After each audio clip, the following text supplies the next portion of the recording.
لوگ نماز اس لیے شروع کرتے کہتے ہیں میں 5 نمازیں بھی پڑھتا ہوں، میں صدقات بھی کرتا ہوں، کام میرا پھر نہیں چلتا. تو میں کہتا ہوں تمہیں پتہ ہی نہیں، نمازی کے لیے تو آزمائش ہے.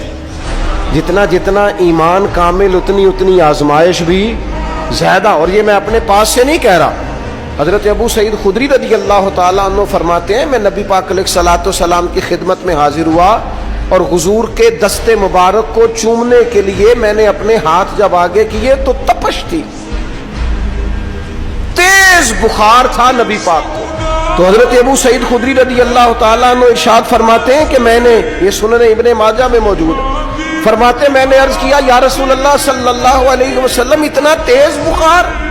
حضور فرمانے لگے ہم پر جو آزمائشیں آتی ہیں نا انبیاء پر، وہ عام لوگوں سے دگنا آتی ہے. یہ تو لاڈلے ہیں، یہ تو محبوب ہیں اللہ کے. فرمایا عام لوگوں سے دگنی آزمائش آتی ہے، لیکن فرمایا ہمارا رب بڑا کریم ہے، ہمیں اجر بھی ڈبل ہی عطا کرتا ہے، ہمیں اجر بھی ڈبل ہی عطا کرتا ہے. تو حضرت ابو سعید خدری کہتے ہیں موقع اچھا تھا، میں نے ایک سوال بھی کر دیا. میں نے کہا یا رسول اللہ صلی اللہ علیہ وسلم بتائیے نا بھلا دنیا میں زیادہ آزمائشیں کن کو آتی ہیں؟ تو حضور فرمانے لگے سب سے زیادہ آزمائشیں اللہ کے انبیاء کو آتی ہیں، نبیوں کو آتی ہیں. حضور اس کے بعد فرمایا اس کے بعد جو ان کے زیادہ قریب ہوتا ہے اسے آتی ہے. لوگ کیا سمجھیں گے امام حسن کی آزمائش کو؟ لوگ کیسے سمجھیں گے سیدنا امام حسین کی آزمائش کو؟ فرمایا جو ان کے زیادہ قریب ہوتا ہے اسے زیادہ آزمائش آتی ہے. تو حضور کے سب سے قریب تو امام حسن ہے نا، امام حسین ہے نا. تو کیا سمجھتا ہے قربت بس نسبت کے اظہار کا نام ہے اور بڑے لطف کے ساتھ زندگی گزارنے کا نام ہے؟ تو نبی پاک علیہ الصلوۃ والسلام نے فرمایا بات بڑی مزے کی ہے.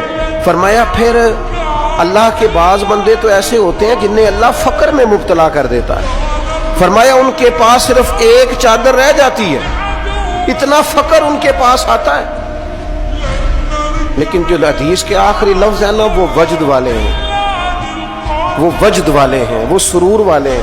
ہمارا یہ مزاج ہوتا ہے کہ میٹھا میٹھا کھا جاؤ اور ذرا کڑوا آ جائے تو سویرے بھی رو شام بھی رو، حال ہی کوئی نہیں، غریبی بڑی، پریشانی بڑی، حضرت صاحب گھر سے بیماری جاتی نہیں.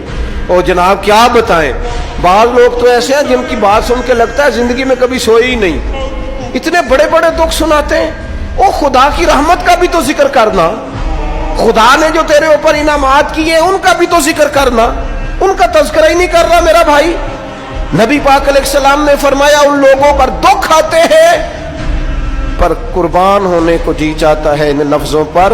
حضور فرمانے لگے وہ رب کی طرف سے آنے والے دکھ پر بھی اس طرح راضی ہوتے ہیں جس طرح تم میں سے کوئی راحت ملنے پر راضی ہوتا ہے. سکون والی چیز ملنے پر جس طرح تم راضی ہوتے ہو اس طرح وہ دکھوں پر بھی راضی ہوتے ہیں. دکھ قبول محمد بخشا، دکھ